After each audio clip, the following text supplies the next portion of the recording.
साल 1990 में कश्मीरी पंडितों के साथ हुई बर्बरता की कहानी जिस तरह से डायरेक्टर विवेक अग्निहोत्री ने पर्दे पर दिखाई है, उसकी हर कोई तारीफ कर रहा है। नरसंहार और पलायन पर बनी फिल्म में कई किरदार ऐसे हैं जिनको देखकर कोई अपनी आंखों से लुढ़कते आंसुओं को रोक नहीं पाया, जिसमें से एक किरदार शारदा पंडित का भी है, जो पुष्कर नाथ पंडित की बहू हैं। फिल्म में शारदा पंडित का किरदार एक्ट्रेस भाषा सुमली ने निभाया है। फिल्म में भाषा सुमली का एक ऐसा सीन फिल्माया गया है जिसे देख दर्शकों की रूह कांप गई। फिल्म में कश्मीरी पंडितों को जब उन्हें उनके घरों से पलायन के लिए मजबूर कर दिया जाता है और वो कैंप में कष्ट भरी जिंदगी बिताते हैं, तभी आर्मी की वर्दी में मौजूद आतंकी आते हैं और शारदा पंडित को निर्वस्त्र कर देते हैं। शारदा पंडित के साथ आतंकी जो बर्बरता करते हैं, जो उनकी हालत करते हैं, वो घटना रूह कपा देने वाली है। इस सीन को करते वक्त भाषा सुमली की भी हालत खराब हो गई थी। भाषा खुद कश्मीर से है और ऐसे ही किस्से कहानियों को सुनकर वो बड़ी हुई हैं। भाषा ने अपने साथ हुए इस सीन को लेकर बताया कि जब उन्हें आरी से काटने वाला सीन फिल्माया जा रहा था तो उनकी तबीयत खराब हो गई थी। भाषा ने कहा, फिल्म का आरी से काटे जाने वाला सीन फिल्माते वक्त मेरा बीपी लो हो गया था और सांस लेने में भी काफी दिक्कत हो रही थी। जब वो सीन खत्म हुआ तो मैं एक कोने में जाकर बैठ गई। फिर एक और सीन के बारे में भाषा बताती हैं, फिल्म का एक दर्दनाक सीन फिल्माया जा रहा था। विवेक अग्निहोत्री ने कश्मीरी पंडितों को कास्ट किया था और जब उन्हें गोली मारने वाला सीन फिल्माया जा रहा था तो मैं भूल गई थी कि ये शूटिंग चल रही है और चीख पड़ी कि मेरे लोगों को मत मारो। इस सीन के बाद डायरेक्टर और टीम के लोग उनके पास गए थे।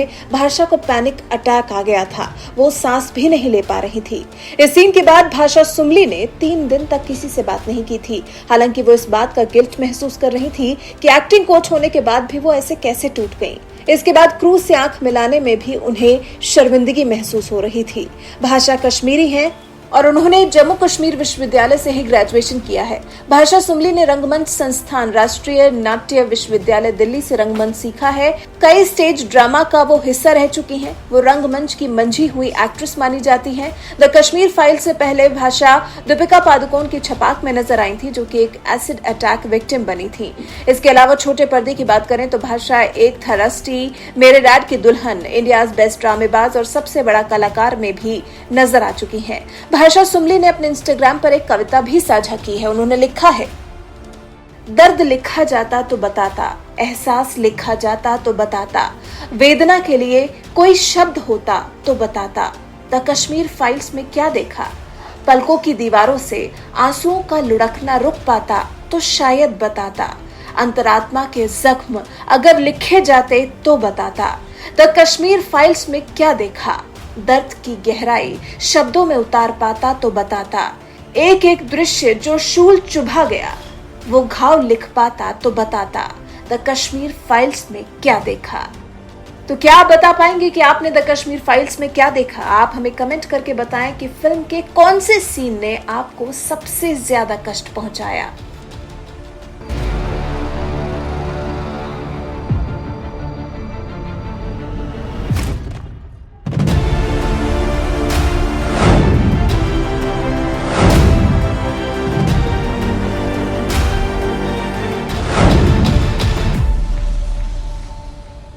Performing that as an actor सिर्फ महसूस करना काफ़ी नहीं होता है, बिकॉज आपको एक फिल्म के दायरे में एक्टिंग करनी है।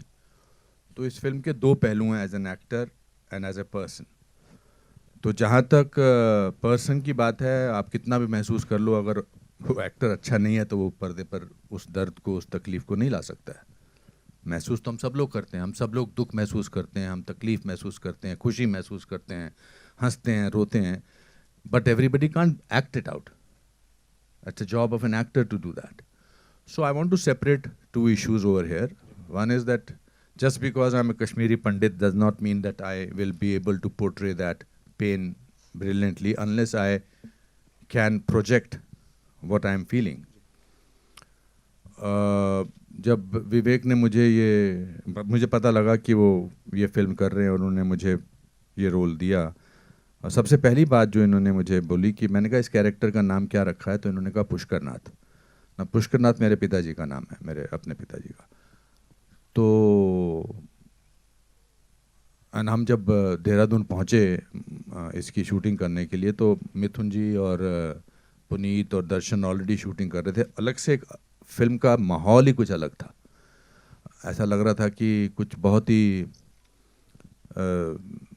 इम्पोर्टेंट फिल्म बन रही है, क्या हो रहा है, क्या सिचुएशन है। हम तो बाहर से आए थे, फ्लाइट से ऐड किए थे, रास्ते में खाना वाना खा के गए थे, and then it dawned on me what it is to be playing Pushkar Nath, a simple normal human being जिसको कोई दुनिया की ऐसी चीज़ों का पता नहीं है।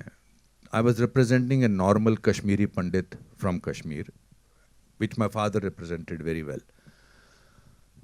And then it was difficult to do that role, because how do I separate the emotions of Anupam Kher from the emotions of actor Anupam Kher? What is real and what is acting? So from that point of view, it was one of the most difficult roles. He gets dementia, he does not know what is happening, he has to, and on top of it, I was doing scenes with Darshan, who was not on the same wavelength as a character of Pushkar Nath. So it was a difficult job.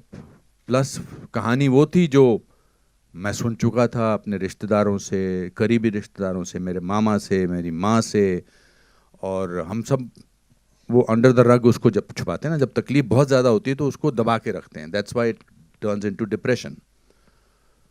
But I am so happy that Vivek, you and Pallavi, you made this film, because आप लोग तो बहुत सारी चीज़ों से जूझते हैं as journalist, but इस कमरे की खामोशी बताती है कि आज आपको भी कहीं तो झटका लगा है, and that is the biggest achievement, I will say, of the film, because when pain reaches other people, then half the job is done. So I think this is what this film has done. Thank you so much, sir. Thank you so much. Vivek sir, this one's for you. मैं आपसे जानना चाहूँगा, generally क्या होता है, film आने वाली होती है, बहुत हल्ला गुल्ला मचाया जाता है, मार्केटिंग होती है, प्रमोशंस होते हैं, ये यदाकदाई देखने को मिलता है कि जब फिल्म का ट्रेलर आ चुका है, लोग खुद से उसको रिव्यू कर रहे हैं, लोग उसके बारे में बात कर रहे हैं, ऑर्गेनिक रीच जो कहा जाता है, प्लीज़ मेरे को उसके ऊपर थोड़ा बताइए, because I know you would not want to talk about that कि ठीक है यार सही जगह जा रही है चीज़, बट नहीं, ऑर्गेनिक रीच और जिस तरह से इसको लोगों ने एक्सेप्ट किया है उसके ऊपर प्लीज़ बोलिए कुछ. सच बोलूं? बिल्कुल सच बोलना है सर. डिप्लोमेटिकली बोलूं, देखिए ऑर्गेनिक रीच, ऑफ कोर्स मैं मीडिया का स्टूडेंट हूं, मैंने कम्युनिकेशन में ही पढ़ा है, one of the best institutes in the world. तो आप बिल्कुल सही कह रहे हैं, एक होता है ऑर्गेनिक रीच जो लोग खुद एक दूसरे तक पहुंचाते हैं मैसेजिंग, और दूसरा होता है एक hyped up reach, you know, जहां आप इतनी ज़्यादा हाइप क्रिएट कर दें, इतनी हाइप क्रिएट कर दें कि लोग एक इवेंट बन जाए और मजबूरी में लोग कहें भाई हमें तो इस इवेंट का पार्ट होना, चाहे वो अच्छा हो चाहे बुरा हो. तो साल में 5-6 फिल्में इंडिया में रिलीज़ होती हैं, 6-7-8 मैं कहूँगा, जो लोगों ने डिसाइड कर लिया कि वो चाहे 2024 में आए चाहे 2026 में आए, ये एक बहुत बड़ा इवेंट होगा, हमें इसका पार्ट बनना है. हमारे आसपास भी ऐसी फिल्में आ रही हैं. 3 साल से सारा मीडिया लिखता है कि ये फिल्म तो लोग देखेंगे, यानी मीडिया ने डिसाइड कर लिया घर घर जाके कि उस फिल्म को कौन देखेंगे. अब जब मीडिया ने डिसाइड कर लिया तो लोगों तक वो बात पहुंची जाती है. पर मैं जितनी फिल्में बना रहा हूँ अब इन विवेक अग्निहोत्री 2.0 में, उसमें इन फिल्मों को हाइप अप करने का स्कोप ही नहीं है, क्योंकि वो इतनी रियल है, इतनी जुड़ी हैं ज़मीन से, और ऐसा कोई हमारे साथ उस तरह के भी स्टार्स और एक पूरा मसल और मैकेनिज़्म काम नहीं करता है हमारे साथ भी जो वो हाइप क्रिएट कर सके. तो हम तो सिर्फ जनता जनार्दन के ही सहारे रह सकते हैं.